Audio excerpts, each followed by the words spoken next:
7 திருத்தொண்டர்களை அப்போஸ்தலர்கள் நியமிக்கிறார்கள். அதில் ஒருவர் தான் ஸ்தேவான். அவருடைய உள்ளம் பரிசுத்த உள்ளத்தோடு இருந்தது. ஆண்டவருக்கு உந்த காரியம் செய்ய உள்ளத்தோடு அவர் வாழ்ந்தார். ஏழை கழிப்பணிகளுக்காக தன்னுடைய வாழ்க்கையை அவர் அர்ப்பணிக்கக்கூடிய ஒருவராக இருந்தார். பணிவிடை செய்ய வந்தேன் என்று திருத்தொண்டர் என்பதற்கான அர்த்தம் நாம் பணிவிடை செய்ய வேண்டும். அதன் அடிப்படையில் தான் அவர் பணிவிடை செய்ய அவர் துணிந்தார். அன்பார்களே, நம்முடைய வாழ்க்கையில ஸ்தேவானை போல நாம் பணிவிடை செய்ய துணிகின்றோமா? எந்த எதிர்ப்புகள் வந்தாலும் நாம் தூய்மையான உள்ளத்தோடு வாழ இருக்கின்றோமா என்று நாம் சற்று சிந்தித்து பார்ப்போம். பரிசுத்த உள்ளத்தோடு ஆராதிப்பேன், பணிந்து குனிந்து ஆராதிப்பேன். பரிசுத்த உள்ளத்தோடு ஆராதிப்பேன், பணிந்து குனிந்து ஆராதிப்பேன்.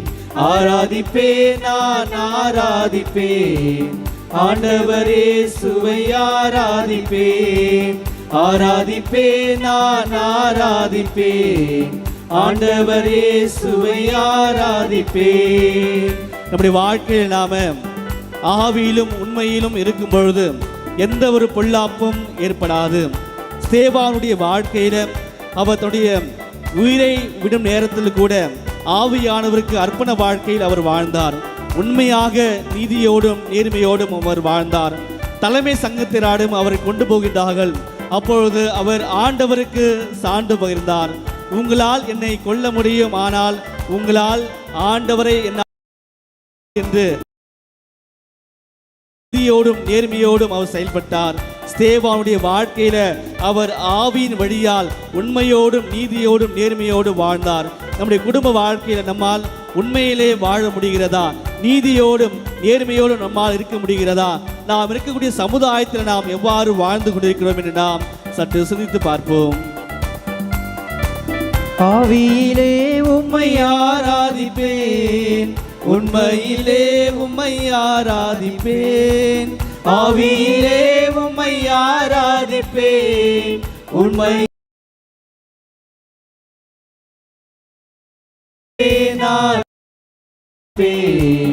ஆண்டவரே சுவை ஆராதிப்பேன். ஆராதிப்பேன், நான் ஆராதிப்பேன், ஆண்டவரே சுவை ஆராதிப்பேன். தூதர்களோடு ஆராதிப்பேன், சோத்திர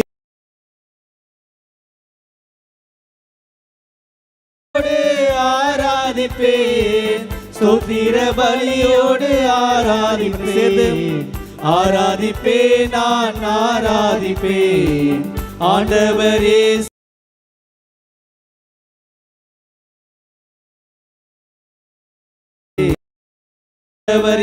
சுவை ஆராதிப்பேன். காண்பவரே நான் ஆராதிப்பேன், காப்பவரே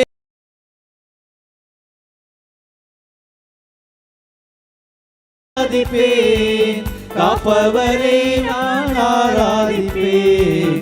ஆராதிப்பேன், நான் ஆராதிப்பேன், ஆண்டவரே சுவை ஆராதிப்பேன். ஆராதிப்பேன், நான் ஆராதிப்பேன், ஆண்டவரே சுவை ஆராதிப்பேன். வெண்ணாடை அணிந்து ஆராதிப்பேன், குருத்தோலை ஏந்தி ஆராதிப்பேன். வெண்ணாடை அணிந்து ஆராதிப்பேன், குருத்தோலை ஏந்தி ஆராதிப்பேன். ஆராதிப்பேன், நான் சேர்ந்து ஆராதனைக்குரிய கடவுள் நம்முடைய மத்தியில் இருக்கின்றார். போற்றுதலுக்குரிய கடவுள் நம்முடைய மத்தியில் இருக்கின்றார். நற்கருணை வழியாக என்னாலும் நான் உங்களோடு இருப்பேன் என்று வாக்குறுதியை கொடுக்கக்கூடிய தேவன் நம்முடைய மத்தியில் இருக்கின்றார். அன்று ஸ்தேவானை ஆண்டவர் தூய் ஆவியின் வழியாக நிறைவாக ஆசீர்வதிக்க இந்த ஆண்டவர் நம்முடைய ஆராதனை வழியாக இருக்க நம்ம அனைவரையும் நிறைவாக ஆசீர்வதிக்க எழுந்திருக்கின்றார். ஸ்தேவானுக்கு அன்பார்ந்தவர்களே, 2 கொரிந்தியர் 3:17 நாம் வாசிக்கின்றோம். ஆண்டவர் ஆவி இருக்கும் இடத்தில் விடுதலை உண்டு. எங்கு ஆண்டவருடைய ஆவி இருக்கிறதோ அங்கு விடுதலை மக்களாக நம்மால் வாழ முடிகிறது. நம்முடைய வாழ்க்கையில பல்வேறு கட்டுக்களால் நாம் அவதிப்பட்டு கொண்டிருக்கின்றோம், பல்வேறு கஷ்டங்களால் நாம் அவதிப்பட்டு கொண்டிருக்கின்றோம், பல்வேறு உடல் நோய்களால் நாம் அவதிப்பட்டிருக்கின்றோம். நம்முடைய வாழ்க்கையில நாம் விடுதலை பெற 2 கொரிந்தியர் அதிகாரம் 3:17 ஆண்டவருடைய ஆவி இருக்கும் இடத்தில் விடுதலை நமக்கு உண்டு என்று ஆண்டவர் சொல்லியிருக்கின்றார். இங்கு இருக்கும் ஒவ்வொருவரையும் ஆண்டவர் நிறைவாக தன்னுடைய ஆவின் கரத்தால் ஆசீர்வதிக்கும்படியாக விடுதலை மக்களாக நாம் வாழ ரோமியர் 8:14 நாம் மிக அழகாக வாசிக்கின்றோம். கடவுளுடைய ஆவியால் இயக்கப்படும் போது நாம் கடவுளுடைய மக்களாக வாழுகின்றோம். அன்பார்ந்தவர்களே, நம்முடைய வாழ்க்கையில் நாம் தூய ஆவியால் நாம் வழிநடத்தப்பட வேண்டும். ஒவ்வொரு நாளும் நாம் கடவுளுக்குரிய பிள்ளைகளாகவும் கடவுளுக்குரிய மக்களாக நாம் வாழ வேண்டும். கலாத்தியர் 5:14 நாம் மிக அழகாக நாம் வாசிக்கின்றோம். நம்முடைய வாழ்வு தூய ஆவியாவுடைய தூண்டுதலுக்கு போல நாம் வாழ வேண்டும். பல்வேறு சமயத்தில் நாம் ஊனியல்பின் வழியாக நம்முடைய வாழ்க்கையில் நாம் வாழ்ந்து கொண்டிருக்கின்றோம். எப்பொழுது தூய ஆவியானவர் நம்முடைய வாழ்க்கையில் நுழைகின்றாரோ அப்பொழுது ஆண்டவருடைய ஆசீர்வாதம் நம்மால் நிறைவாக பெற முடியுது. எபேசியர் 5:18 உங்கள் வாழ்வை தூய ஆவியால் ஆட்கொள்ளும்படி செய்யுங்கள். உங்களுடைய வாழ்வை நீங்கள் தூய ஆவியால் எப்பொழுது ஆட்கொள்ள படித்து செய்கின்றீர்களோ அப்பொழுது ஆண்டவருடைய ஆசீர்வாதத்தை நீங்கள் நிறைவாக பெறுகின்றீர்கள். ஆண்டவருடைய விடுதலையை நீங்கள் நிறைவாக பெறுகின்றீர்கள். ஆண்டவருடைய அன்பை நீங்கள் நிறைவாக பெறுகிறீர்கள் என்று மிக அழகாக நாம் வாசிக்கணும். ஸ்தேவான் தன்னுடைய வாழ்க்கையில முழுவதும் ஆண்டவருடைய ஆவியும் நம்பி வாழ்ந்து வந்தார். தொடக்க கால திருச்சபையில பல்வேறு கஷ்டங்களையும் பல்வேறு அவமானங்களையும் அவர் சந்திக்க நேரிட்டது. இருந்த பொழுதிலும் எப்பொழுது அவர் தூய ஆவியால் ஆட்கொள்ளப்பட்டாரோ அப்பொழுதே அவர் ஆண்டவருக்கு உகந்த காரியங்களை செய்ய துணிந்தார். Praise the Lord.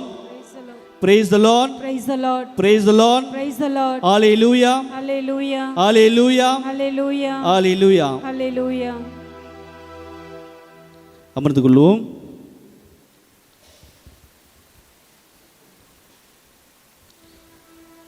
அன்பிற்குரியவர்களே, இன்றைய நற்செய்தி வாசகம் ஆண்டவர் நம்முடைய வாழ்வுக்கு ஆன்மீக வாழ்வுக்கு உணவாக வருகிறார்.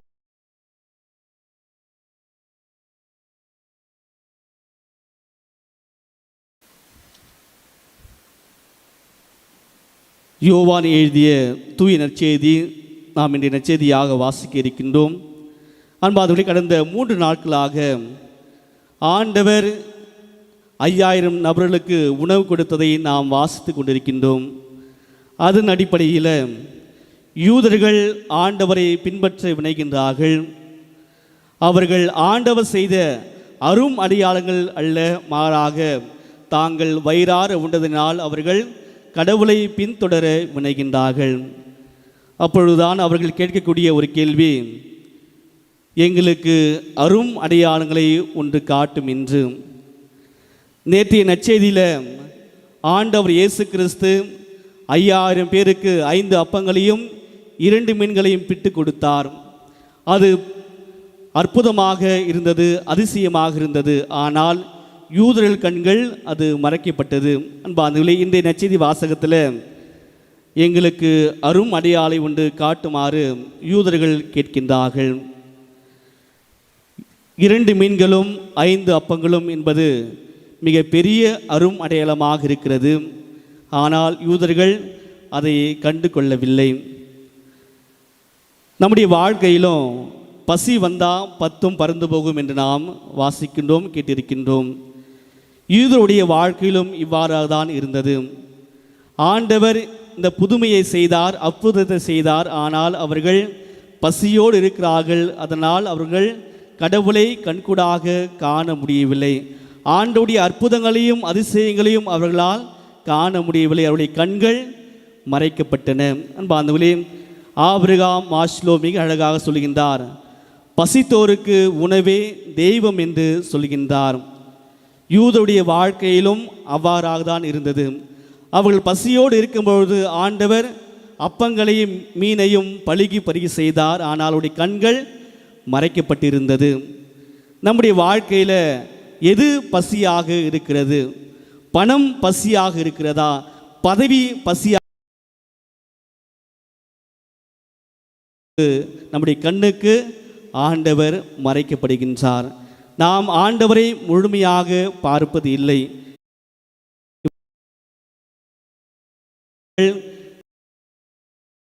ஏனென்றால் அவர்கள் அப்பங்களை வயிறார உண்டதினால்தான் நீங்கள் என்னை காண வருகிறீர்கள் என்று நேற்றைய தினம் இயேசு சொல்கின்றார். இவ்வாறாக இன்றைய தினம் அவர்கள் அடையாளம் கேட்கின்றார்கள். நம்முடைய வாழ்க்கையிலும் நாம் எதற்காக ஆண்டவரை நாடி வருகின்றோம்?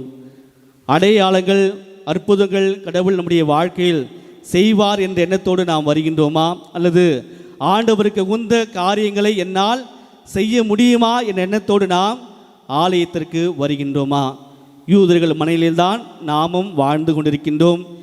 ஆண்டவரே எங்களுடைய வாழ்க்கையில் அற்புதங்களையும் அதிசயங்களையும் செய்யுங்கள் என்று நாம் வாஞ்சியோடு வருகின்றோம். அன்பார்ந்தவர்களே, யூதர்கள் மட்டுமல்ல, நம்முடைய வாழ்க்கையும் இவ்வாறாக தான் இருக்கிறது என்று நாமும் உணர வேண்டும்.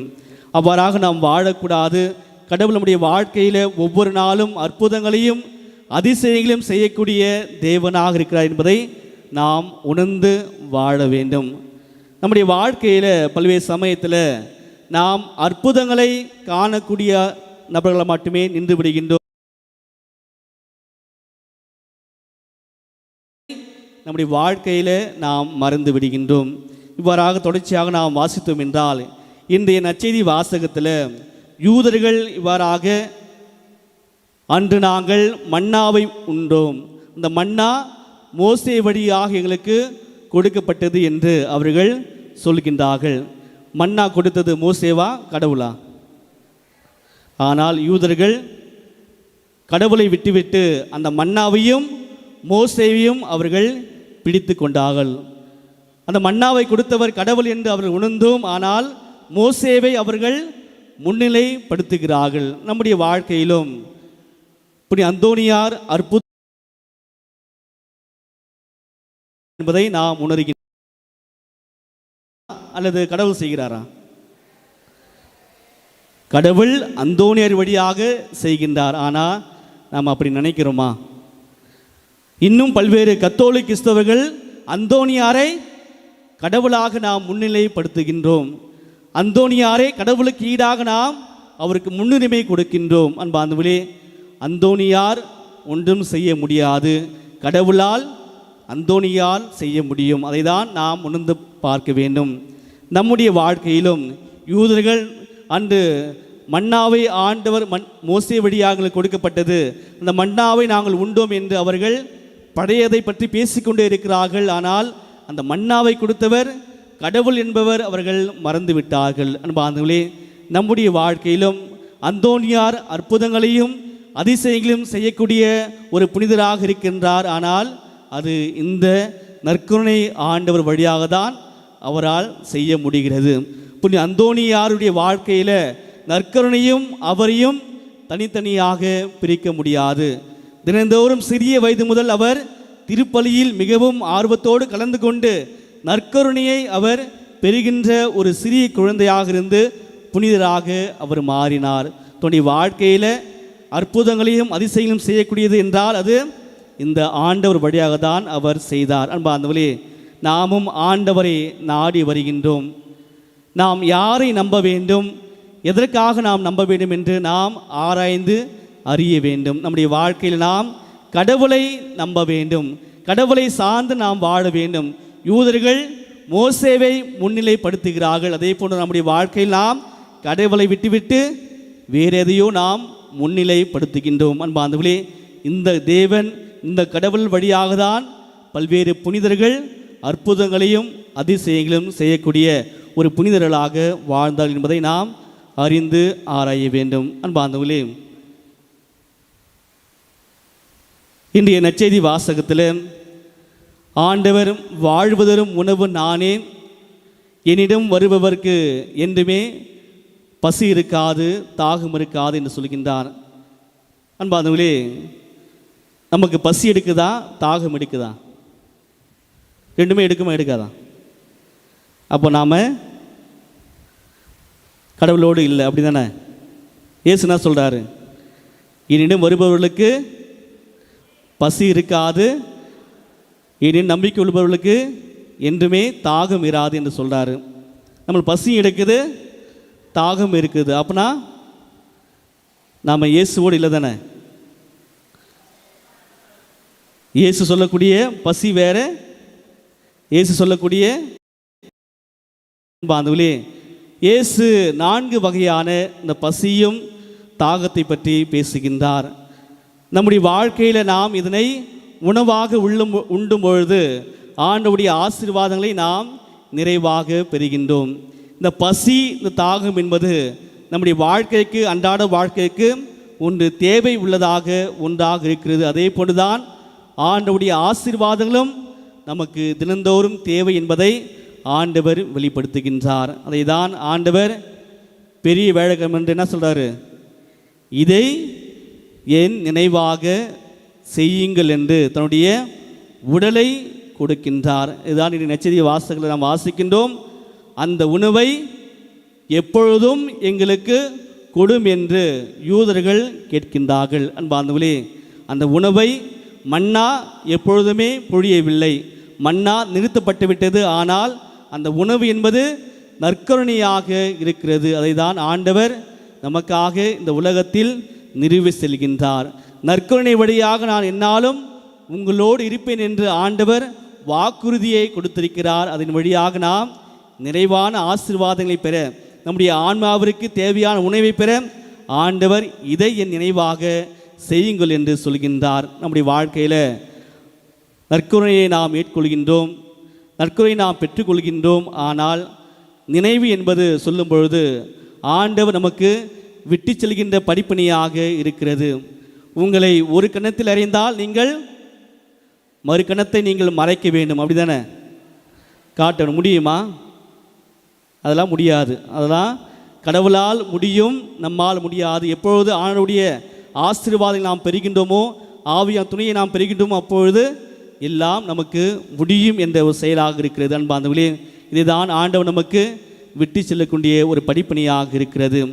நம்மால் முடியாத காரியங்கள் ஆண்டவரால் அது முடியும் என்ற நம்பிக்கையோடு நாம் வர வேண்டும். அதைதான் இதை என் நினைவாக செய்ய மாட்டாயா என்ற பாடலின் வழியாக ஆண்டவருடைய அன்பையும் ஆண்டவருடைய மன்னிப்பையும் நாம் ஏற்றுக்கொண்டு அதை நம்முடைய வாழ்க்கையில் நாம் வாழ்ந்து காட்டுவோம்.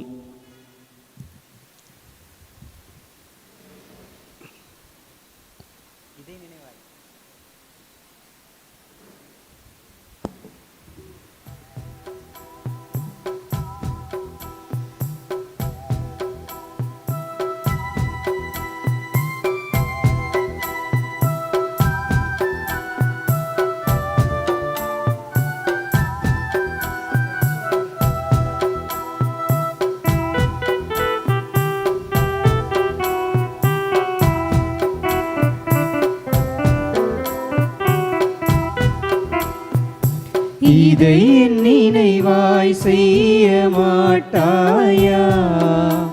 என் உடலை உண்டு உயர மாட்டாயா? சேர்ந்து பாடுவோம். இதை என் நினைவாய் செய்ய மாட்டாயா? என் உடலை உண்டு உயர மாட்டாயா? குருதி அருந்தி திருந்த மாட்டாயா? என் குருதி அருந்தி திருந்த மாட்டாயா? என்னை போல வாழ மாட்டாயா? நீ என்னை போல வாழ மாட்டாயா? இதய நினைவாய் செய்ய மாட்டாயா? என் உடலை உண்டு உயர மாட்டாயா? குருதி அருந்தி திருந்த மாட்டாயா? என் குருதி அருந்தி திருந்த மாட்டாயா? என்னை போல வாழ மாட்டாயா? நீ என்னை போல வாழ மாட்டாயா? இதய நினைவாய் செய்ய மாட்டாயா? என் உடலை உண்டு உயர மாட்டாயா?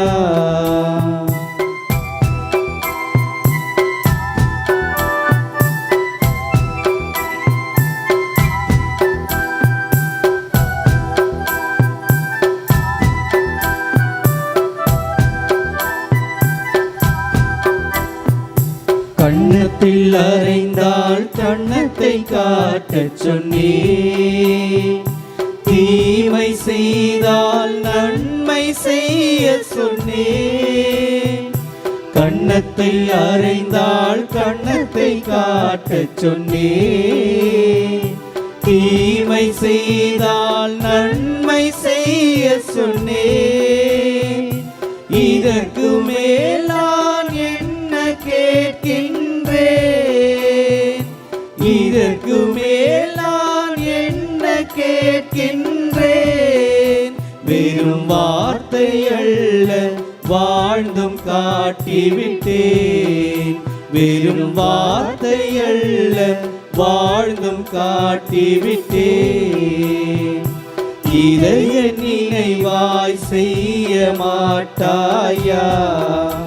என் உடலை உண்டு உயர மாட்டாயா?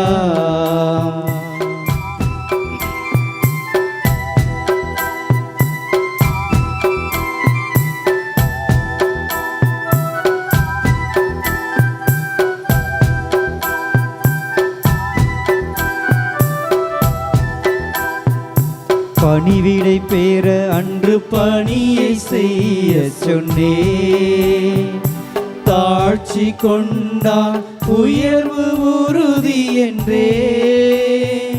பணிவிடை பெற அன்று பணியை செய்ய சொன்னேன். தாழ்ச்சி கொண்டால் உயர்வு உறுதி என்றேன். இதற்கு மேல் நான் என்ன கேட்கின்றேன்? இதற்கு மேல் நான் என்ன கேட்கின்றேன்? உன்னை வாழ செய்ய வாழ்ந்தும் காட்டிவிட்டேன். உன்னை வாழ செய்ய வாழ்ந்தும் காட்டிவிட்டேன். சேர்ந்து இதய நினைவாய் செய்ய மாட்டாயா? என் உடலை உண்டு உயர மாட்டாயா? குருதி அருந்தி திருந்த மாட்டாயா? என் குருதி அருந்தி திருந்த மாட்டாயா? என்னை போல வாழ மாட்டாயா? நீ என்னை போல வாழ மாட்டாயா? இதய நினைவாய் செய்ய மாட்டாயா? என் உடலை உண்டு உயர மாட்டாயா?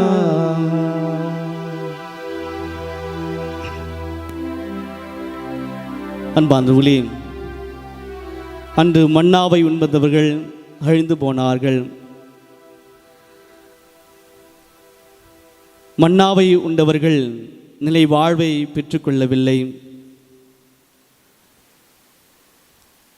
இன்று ஆண்டவர் வாழ்வு தரக்கூடிய மன்னாவாக நம்முடைய மத்தியில் இருக்கின்றார்.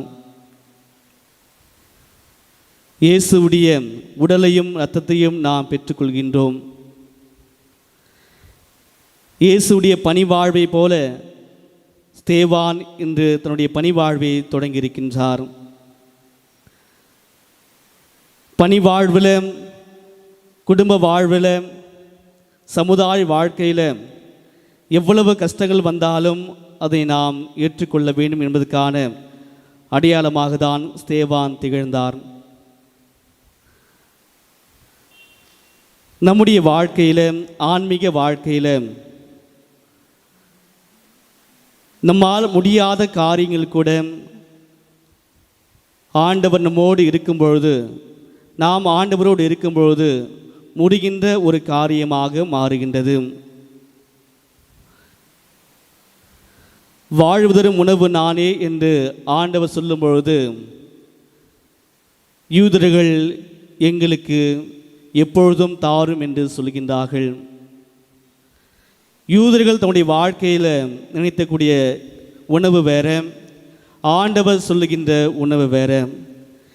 இன்றைய நற்செய்தி வழியாக ஆண்டவர் 4 வகையான உணவுகளை நம்முடைய வாழ்க்கையில் நாம் பெறும் பொழுது, நம்மால் முடியாத காரியங்கள் கூட முடியும் என்ற அந்த நம்பிக்கையை கொடுக்கக்கூடிய செய்தியாக இருக்கிறது. முதல் வகையான உணவு லூக்கா நற்செய்தி அதிகாரம் 11:3 நம்ம ஆண்டவர் இயேசு கிறிஸ்து இறைவேண்டல் நமக்கு சொல்லி கொடுக்கின்றார். அந்த இறைவேண்டல் நம்ம என்ன சொல்கின்றோம்? எங்கள் அன்றாட உணவை இன்று எங்களுக்கு தாரும். அன்பானுளே, நம்முடைய வாழ்க்கையில் கசப்பான உணவை நாம் விரும்புவோமா, அல்லது நமக்கு எது சுவைமிக்க நமக்கு எடுத்து பிடித்தமான உணவுகளை நாம் உண்ண வினைவோமா? என்ன சாப்பாடு நாம் அதிகமாக சாப்பிடுவோம்? ஒரு பக்கத்தில் வேப்பலை வைக்கிறாங்க, ஒரு பக்கத்தில் தேன் வைக்கிறாங்க. நாம் எதை எடுப்போம்?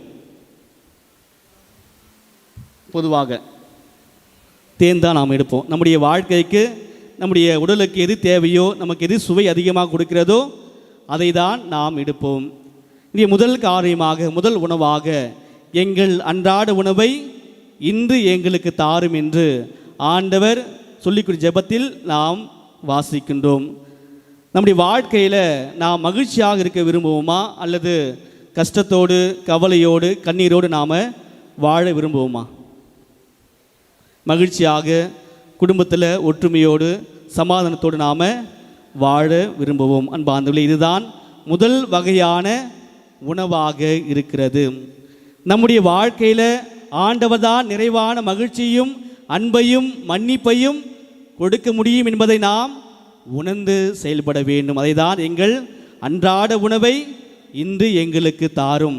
அன்றாட உணவு என்பது கசப்பான கண்ணீரான கவலையோடு நாம் இருப்பதல்ல, மாறாக என்னால் நாம் மகிழ்ச்சியோடு இருக்க வேண்டும் என்பதற்கான உணவு தான் கடவுளால் கொடுக்க முடிய உணவாக இருக்கிறது. முதல் வகையான உணவு, நாம் ஆண்டவரிடம் மகிழ்ச்சியான உணவை கேட்க வேண்டும். அன்பு என்கின்ற உணவை நாம் கேட்க வேண்டும். குடும்பத்தில் ஒற்றுமை என்கிற உணவை நாம் கேட்க வேண்டும். இதுதான் முதல் வகையான உணவாக ஆண்டவர் இயேசு கிறிஸ்து சொல்கின்றார். இரண்டாவது வகையான உணவு மத்தேயு 4:4 இறைவார்த்தை என்கிற உணவை ஆண்டவர் நமக்கு கொடுக்கின்றார். மனிதர் அப்பத்தினால் மட்டுமல்ல, மாறாக கடவுள் வாய்ச்சொல் ஒவ்வொன்றாலும் உயிர் வாழ்கின்றார். அன்பார்ந்தவர்களே, நாம் விவிலியத்தை வாசிப்பது என்பது இறைவார்த்தை என்கிற உணவாக இருக்கிறது. மிக அழகாக பவுலடியார் சொல்கின்றார், இறைவார்த்தை என்பது இரண்டு பக்கமும் வெட்டக்கூடிய கூர்மையான வாளுக்கு சமம். பொதுவாக ஒரு வாள் என்பது எப்படி இருக்கும்? ஒரு பக்கம்தான் கூர்மையாக இருக்கும். ஆனால் இறைவார்த்தை என்பது இரண்டு பக்கமும் கூர்மையாக இருக்கும். எதை அடிப்படையாக கொண்டது? ஒரு வாள் இருக்கிறது, கூர்மையாக இருக்கிறது, இந்த பக்கமும் கூர்மையாக இருக்குது, இந்த பக்கம் கூர்மையாக இருக்குது. இருக்கும்பொழுது என்னையும் குற்ற வேண்டும், அடுத்தவரையும் அது குத்தும் என்பதற்கான அடையாளமாக தான் இறைவார்த்தை என்கிற உணவாக இருக்கிறது. நாம் எப்பொழுது இறைவார்த்தை வாசிக்கின்றோமோ அது நமக்காக மட்டுமல்ல, அடுத்தவரையும் அதை மனமாற்றம் செய்ய வேண்டும், அடுத்தவருக்கும் நம்பிக்கையை கொடுக்க வேண்டும். குற்றுதல் என்பது ஏதோ அவர்களை காயப்படுத்த வேண்டும் என்பதல்ல, மாறாக ஆசீர்வாதங்களை கொடுக்கக்கூடிய ஒன்றாக இருக்கிறது.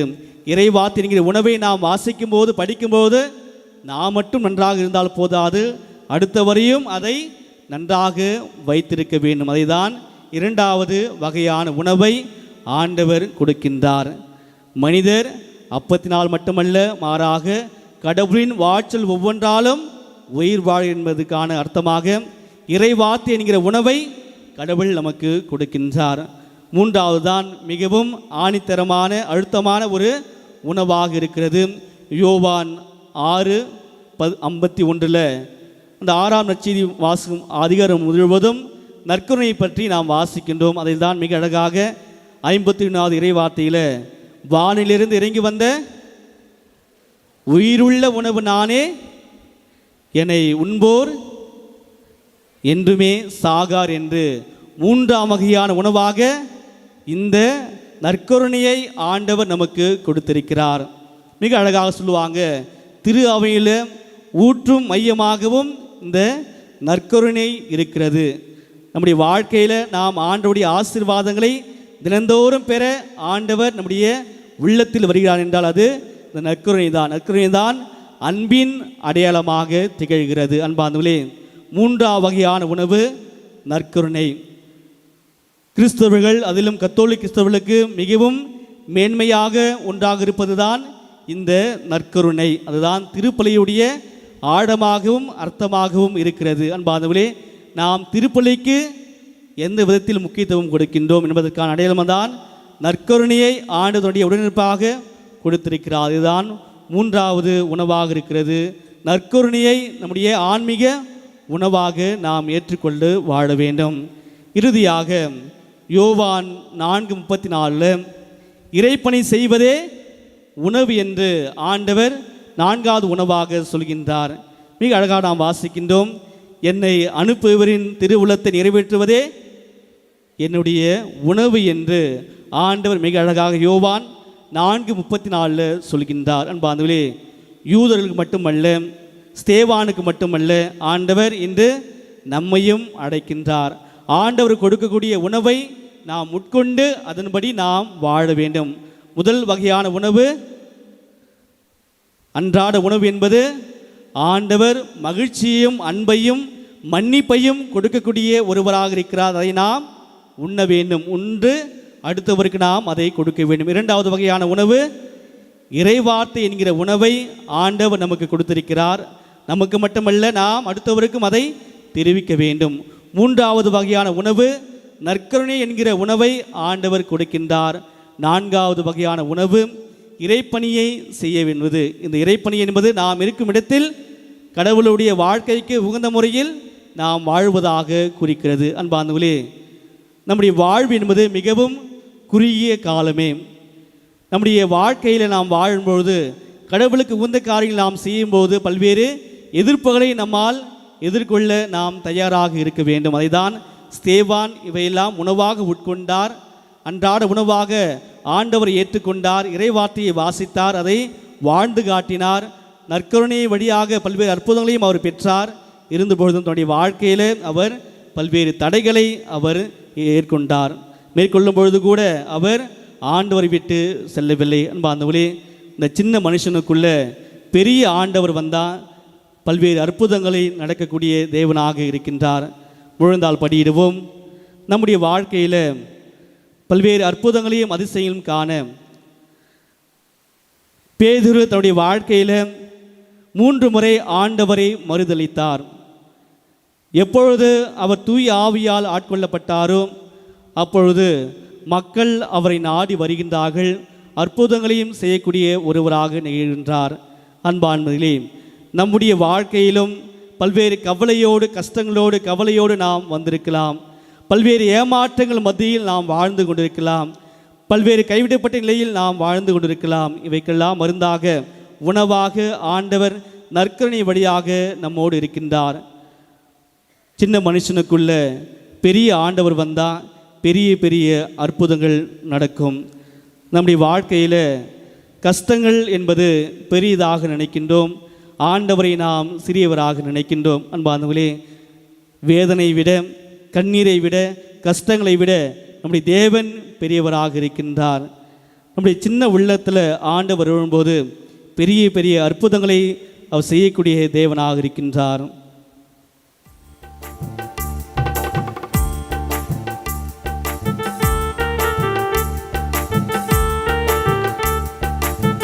அனைவரையும் எழுந்து நிற்போம்.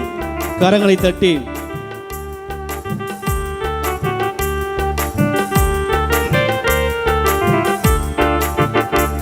சின்ன மனுஷனுக்குள்ள பெரிய ஆண்டவர் வந்தா பெரிய பெரிய அற்புதங்கள் நடக்கும்.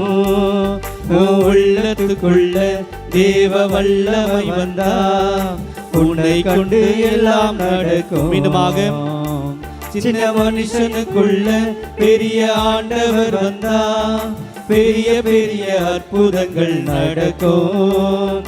உள்ளத்துக்குள்ள தேவ வல்லமை வந்தா உன்னை கொண்டு எல்லாம் நடக்கும். உன்னை கொண்டு அற்புதங்கள் நடக்கும். உலகமே உன்னை பார்த்து வியக்கும். உன்னை கொண்டு அற்புதங்கள் நடக்கும். உலகமே உன்னை பார்த்து வியக்கும். சின்ன மனுஷனுக்குள்ள பெரிய ஆண்டவர் வந்தாம், பெரிய பெரிய அற்புதங்கள் நடக்கும். ஓ உள்ளத்துக்குள்ள தேவ வல்லம வந்தா, உன்னை கண்டு எல்லாம் நடக்கும். அன்பானவர்களே, முன்னதாக சொன்ன போல பேதுரு ஆண்டவரை முழுமையாக நம்பாத தருணத்தில் தங்களால் அதிசயங்களும் அற்புதங்களும் செய்ய முடியாத ஒருவராக இருந்தார். எப்பொழுது ஆண்டவரை முழுமையாக நம்பி ஆண்டுடைய ஆவி ஆட்கொள்ளப்பட்டாரோ அப்பொழுது அவர் பல்வேறு அற்புதங்களை செய்கின்றார். அவருடைய முதல் இறைவார்த்தையில் அவர் பகிரும் பொழுது 3000 மேற்பட்ட நபர்களை அவர் மனமாற்றம் செய்ய வினைகின்றார். தெருவில் அவர் போகும்பொழுது அவர் நிழல் படுமாறு பல்வேறு நோயாளிகளை அவர்களை வைத்தார்கள். இதோ நம்முடைய வாழ்க்கையிலும் ஆண்டவர் தொட வேண்டும் என்றும் ஆண்டவருடைய வல்லக்கரங்கள் தொடும்பொழுது நிச்சயமாக ஆண்டவருடைய கரத்தால் நம்முடைய நோய்கள் நீங்கும் என்ற நம்பிக்கையோடு நாம் இங்கு வந்திருக்கின்றோம். பேதுருடைய மாமியாரை கொண்டு சற்று சிந்தித்து பாருங்கள். முன்பின்னாக ஆண்டவரை முழுமையாக அறியாத ஒரு நபர், ஆனால் ஆண்டவர் அவரை தொட்டு சுகம் கொடுக்கின்றார். அப்பொழுது சீடர்கள் அந்த பேதுரு மாமியாருக்காக பரிந்து பேசுகின்றார்கள். அன்பார்ந்தவர்களே, இதுதான் புனிதருடைய வேலையாக இருக்கிறது. நம்முடைய வாழ்க்கையில புனிதர்கள் பல்வேறு நபர்கள் பரிந்து பேசக்கூடிய ஒருவராக இருக்கிறார்கள்.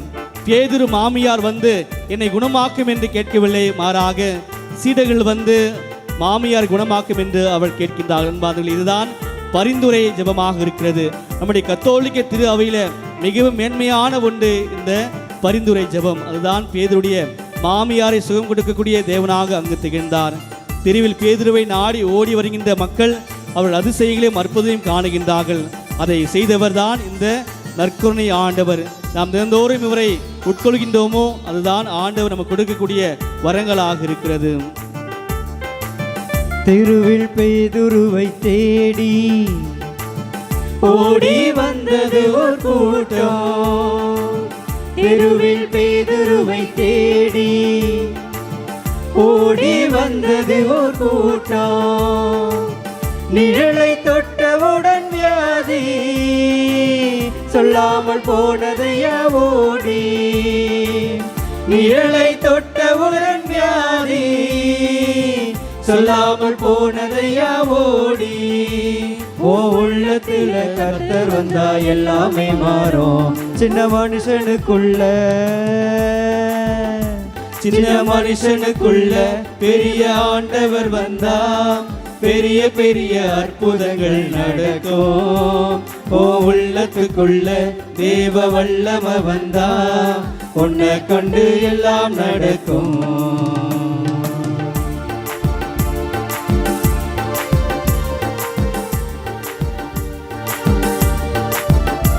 முழுதால் படியிடுவோம். அன்பார்ந்தவர்களே, நம்முடைய வாழ்க்கையில கவலைகள் பெரிதாக தோன்றினாலும் நம்முடைய தேவன் பெரியவராக இருக்கின்றார். கோலியாத்து பெரியவராக நம்முடைய கண்ணுக்கு தெரிந்தாலும் தேவனுடைய கண்ணுக்கு சிறியவனாக தெரிகின்றார். தாவீது கோலியாத்தை கொல்ல வினையும் பொழுது ஒரே ஒரு கணையையும் ஒரு கல்லை கொண்டு அவரை வெல்கின்றார். இவ்வாறாக தேவனுடைய ஆசீர்வாதங்கள் அற்புதங்கள் இருக்கும் பொழுது நம்மால் அவரால் எல்லாம் செய்ய முடியும். ஒரு சிறிய கல்லை வைத்து கோலியாத்தை அவர் கொள்கின்றார். அதே போன்றுதான் ஆண்டுடைய ஆசீர்வாதம் இருக்கும் பொழுது ஒரு சிறிய வார்த்தையை கொண்டு நம்மால் அனைத்தையும் இந்த உலகத்தில் வெல்ல முடியும் என்பதற்கான அர்த்தமாக இருக்கிறது. நம்முடைய வாழ்க்கையில கஷ்டங்களையும் கவலைகளையும் கடன் பிரச்சனைகளையும் நாம் பெரிதாக நினைக்கின்றோம். ஆண்டவர் நாம் சிறியதாக நினைக்கும் பொழுது அற்புதங்களை நடத்த முடியாத ஒருவராக இருக்கின்றார்.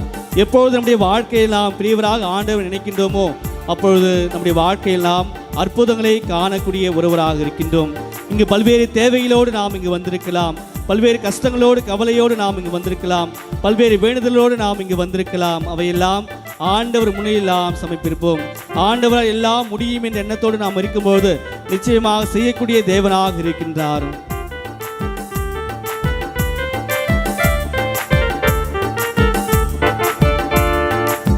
பெரிய ராட்சதனை பார்த்து ஓடி ஒளிந்ததை யாருமே. பெரிய ராட்சதனை பார்த்து ஓடி ஒளிந்ததை யாருமே. கூழா வந்தாரையா தாவீது, கூழால் கல்ல விட்டு ஜெயித்தாரு. கூழா வந்தாரையா தாவீது, கூழாங்கல்ல விட்டு ஜெயித்தாரு. ஓ உள்ளத்துல கர்த்தர் வந்தா எல்லாமே மாறும். சின்ன மனுஷனுக்குள்ள பெரிய ஆண்டவர் வந்தா பெரிய பெரிய அற்புதங்கள் நடக்கும். ஓ உள்ளத்துக்குள்ள தேவன் வல்லவர் வந்தா உன்னை கண்டு எல்லாம் நடக்கும். மீண்டுமாக, சின்ன மனுஷனுக்குள்ள பெரிய ஆண்டவர் வந்தா பெரிய பெரிய அற்புதங்கள் நடக்கும். ஓ உள்ளத்துக்குள்ள தேவ வல்லவர் வந்தா உன்னை கண்டு எல்லாம் நடக்கும். மீண்டுமாக, சின்ன மனுஷனுக்குள்ள பெரிய ஆண்டவர் வந்தா பெரிய பெரிய அற்புதங்கள் நடக்கும். ஓ உள்ளத்துக்குள்ள தேவ வல்லவர் வந்தா உன்னை கொண்டு எல்லாம் நடக்கும். சின்ன மனுஷனுக்குள்ள பெரிய ஆண்டவர் வந்தா பெரிய பெரிய அற்புதங்கள் நடக்கும். ஓ உள்ளத்துக்குள்ள தேவ வல்லவர் வந்தா உன்னை கொண்டு எல்லாம் நடக்கும். அற்புதங்களையும் அதிசயம் செய்யக்கூடிய தேவன் நற்கருணை வழியாக நம்மோடு இருக்கின்றார். சிறிய உள்ளத்தோடு, சிறிய அன்போடு, சிறிய மன்னிப்போடு, சிறிய இரக்கத்தோடு நாம் வாழும்பொழுது ஆண்டவர் அதை கொண்டு பெரிய அற்புதமாக மாற்றக்கூடிய தேவனாக இருக்கின்றார். அன்று பாலைவனத்தில் ஒன்றுமே இல்லாத தருணமாக இருந்தது. ஒரு சிறிய சிறுவன் சிறிய 5 அப்பங்கள், சிறிய 2 மீன்களை கொண்டு ஆண்டவர் அற்புதங்களை செய்தார். அன்பானவர்களே, நம்முடைய வாழ்க்கையில் நாம் சிறியதாக ஒன்று தொடங்கினாலும் ஆண்டுடைய வல்லக்கரங்கள் எப்பொழுது நம்மோடு இருக்கிறதோ அது பெரியதாக மாறுகின்றது. நற்கருணை ஆண்டவர் இதோ நான் உங்களோடு இருப்பேன் என்று வாக்குறுதியை கொடுக்கக்கூடிய தேவனாக இருக்கின்றார். நானே உயிருள்ள உணவு என்று சொல்லக்கூடிய தேவனாக இருக்கின்றார். ஆன்மீக உணவாக ஆண்டவர் தினந்தோறும் திருப்பலியில் நாம் பங்கேற்று நற்கருணை நாம் பெறக்கூடிய உணவாக ஆண்டவர் நம்முடைய மத்தியில் இருக்கின்றார். ஆண்டுடைய பணியை செய்யும்போது, ஆண்டவர் உகந்த காரியங்களை செய்யும்போது நம்முடைய வாழ்க்கைக்கு, ஆன்மீக வாழ்க்கைக்கு அது உணவாக மாறுகின்றது. நம்முடைய வாழ்க்கையில் திடத்தோடும் வளத்தோடும் வாழ, ஆவியானுடைய ஆற்றலோடு வாழ இறுதி ஆசீர்வாதத்துக்கு நாம் இணைவோம்.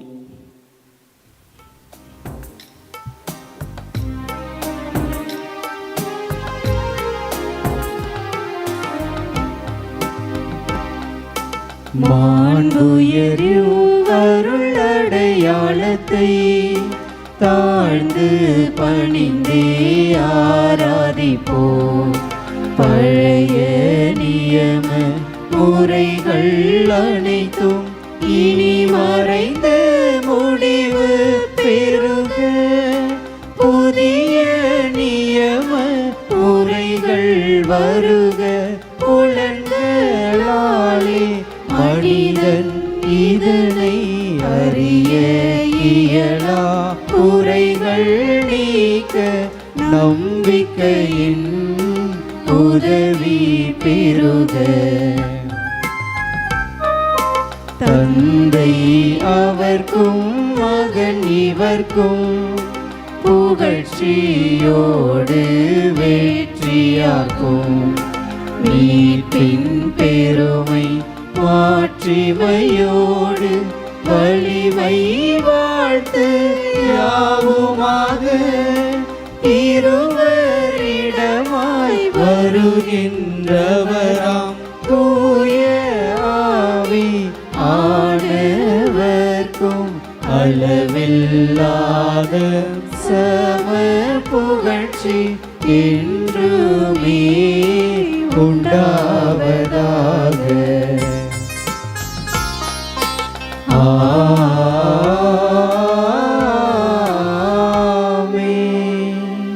மன்றாடுவோமாக. இறைவா, இந்த வியப்புக்குரிய அருள் அடையாளத்திலே உம்முடைய பாடுகள் நினைவு எங்களுக்கு விட்டு சென்றேன். உமது திருவுளத்தின் இரத்தமாகியவற்றின் தூய மறைபொருளை வணங்கும் நாங்கள் உமது மீட்பின் பயனை இடைவிடாமல் தூய்த்துணர்ந்து மகிழ அருள்வீராக.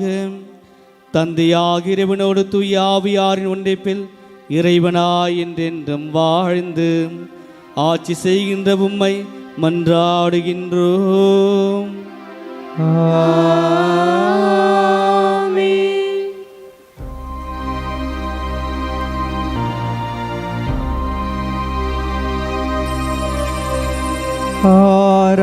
ஆராதனை உமக்கே நாளெல்லாம் ஆராதனை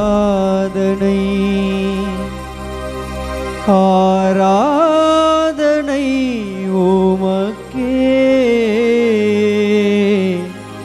நாளெல்லாம் ஆராதனை உன் முன்னே எனக்கு நிறைவான மகிழ்ச்சி உண்டு. உன்னருகில் எப்போதும் நித்திய பேரின்பம் உண்டு.